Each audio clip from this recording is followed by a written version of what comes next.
Majority Whip when the statement by the Kirinyaga Senator Morango was being read. It is as though he didn't want us to have opportunity to speak about the Social Health Authority issues, Honorable Speaker, because the chairperson of that Rural Hospitals, Private Hospital Association, is a young man I schooled with. He's called Lishenga. He was my candidate for Senate in Kakamega under the ODM ticket. And he has done a fantastic job representing those rural hospitals, Honorable Speaker, and he has informed me that although they have suspended hostilities for now, there are issues that still abound. Honorable Speaker, we at the County Public Accounts Committee had opportunity to sit with the Auditor General on Tuesday when she appeared before our committee, and this is a matter of great national interest, so that colleagues should not appear to want to gag members when they are discussing a matter that is in the public domain. Honorable Speaker, one of the issues that, some of the issues that emerged from the meeting with the Auditor General is that there are a lot of questions to be asked about the way that we have rolled out the social health insurance scheme. Honorable Speaker, she has singled out a few issues, and I want to mention them. Number one, being unbudgeted procurement and competitive procurement, very many things, including unfavorable clauses to the people of Kenya. I heard the President, I think he was speaking in Malava, saying that in this procurement, there were no public resources used. I don't know how the President defines public resources, because, Honorable Speaker, the Auditor General has flagged that in that contract for the digital system, the owner of the system, who is not even the government, is a private consortium, takes 2.5% of my monthly contribution. Every time I pay my 32,000, that digital systems operator gets 2.5%. Then they get 5% on claims to hospitals. This is something that does not make any sense to me, Honorable Speaker. Why are claims being subjected to 5% deduction from the system operator? Then there is something called track and trace that they charge 1.5%. They are unconscionable contract terms, and we have to speak about these issues without appearing like, we are witch hunting or anything. So I want to assure the President that Sifuna's money is also defined as public money. My money is also public money because I'm making a contribution. All of us are making a contribution.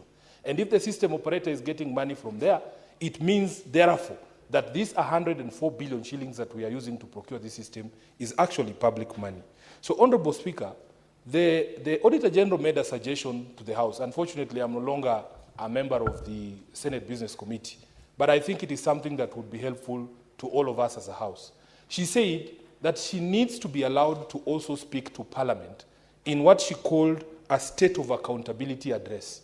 Let her come before this House, Honorable Speaker, and tell us the state of accountability in the country, because it will cut across all these issues on matters that are devolved and our individual counties, because there are problems all over the place. And, Honorable Speaker, although she tried to run away, we tried to tell her that, in fact, the Audit Act gives her powers to make recommendations that bind the hands of other institutions in the accountability ecosystem. Because according to her, she says that it is now the responsibility of Parliament, after she has said that there were 4 material breaches of the law in the procurement of the system for SHA, that it is now up to us to make recommendations. But the Audit Act also asks her to make recommendations. If they are saying that Parliament is the weak link in the accountability ecosystem, that we can be compromised, or that somehow her recommendations never see the light of day, let her tie Parliament's hands by saying, in these 4 breaches of the law in procurement of this system, the following officers at SHA are responsible. The following PSs, the following cabinet secretaries should be held to account. And that way, if we as a House want to change her recommendation, we will be the ones to explain to the public why we are letting thieves go. I thank you, Honorable Speaker. Senator Sifuna, you have really enjoyed 5 minutes out of 15 that are provided for statements this afternoon. So I think I did not give the time allocation when you started, but any other senator should take just 2 minutes to make a brief comment. Not to debate about the statement, just a brief comment.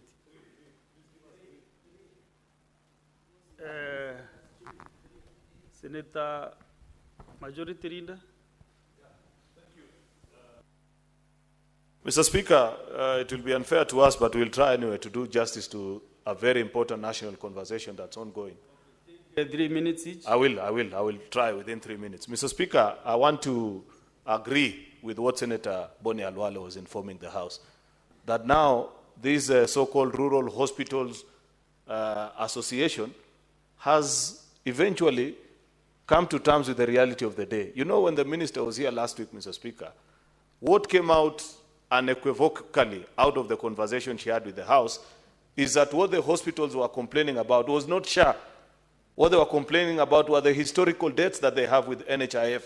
And finally, when they have been assured that there is a process after which the verification process is done, they will be paid their money, you have seen they have resumed services. But what I like more about this program, Mr. Speaker, is that when I visited my own county referral hospital 2 weeks ago, the medical superintendent informed me that every month they used to write off bills between 7 to 10 million shillings from ordinary citizens of the county who, after being treated, will tell the doctors, see what to do with me. But now, because of this program, that debt has reduced to on or about 1 million shillings. What this confirms, Mr. Speaker, is that as we continue to deepen this program into the minds and hearts of ordinary Kenyans, Mr. Speaker, our public hospitals will have the resources to run, because public default by ordinary citizens who could not afford medical insurance will now become a thing of the past. On this issue, Mr. Speaker, of the matter that has been raised by the Auditor General, I would wish, Mr. Speaker, that either our health committee or even the entire sitting of the House unravel some of these questions. Because, Mr. Speaker, you know, this is a country that is governed by the rule of law. It will be important for citizens to know whether what is being alleged is actually true or false. Because I have read that particular report that Senator Sifuna is referring to. And there are certain questions that I want to have also with the Auditor General on how she arrived on some of these fundings. For example, Section 559.2 of her reports, she faults and says that the procurement method that was used was a breach of the law. Yet, Section 114 of Public Procurement and Disposal Act provides for specially procured goods and services in this country, Mr. Speaker. This is not the first time that government is using this mode, Mr. Speaker, of procuring goods and services. So it will be important for us to tell us whether, at what point did she declare this breach, Mr. Speaker, and why does she feel that certain sections of the law cannot be applied, Mr. Speaker? Yet, to the best of my recollection, this section of the law has not been injuncted by any court. It is part of the law that is still active and being used in court. Section 559 of her report, point 1, Mr. Speaker, on why this was not captured in the 2022-2023 budget review framework, Mr. Speaker, it will also be important to know from the ministry. I don't know what explanation they would have, but I suspect that 2022-2023, being a transition year from another administration to a new one, we could not have implemented the priorities of another administration, Mr. Speaker. And I believe that subsequently, there must have been a budget process through which all this were addressed. So, Mr. Speaker, so that we don't appear as if we are a house that sanitizes illegality, I want the Clerk, to be fair, let both leadership enjoy the 5 minutes.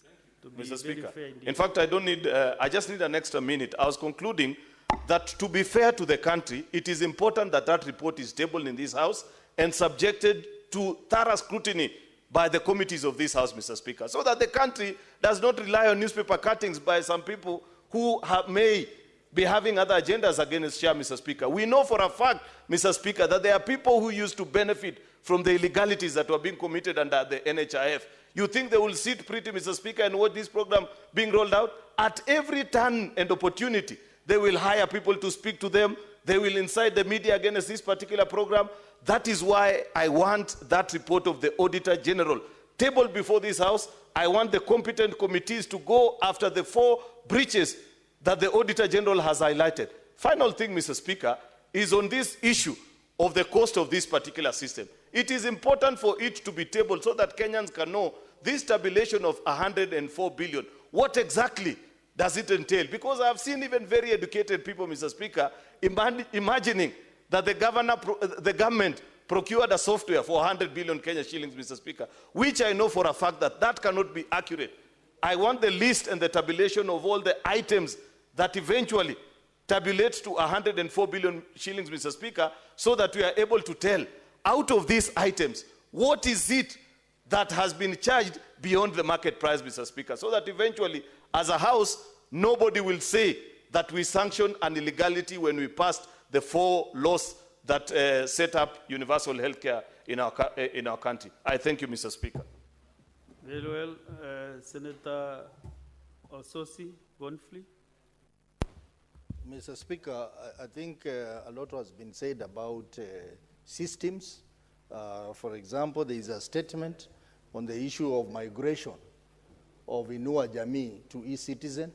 And then you have heard clearly Senator Sifuna raising a matter on the share system.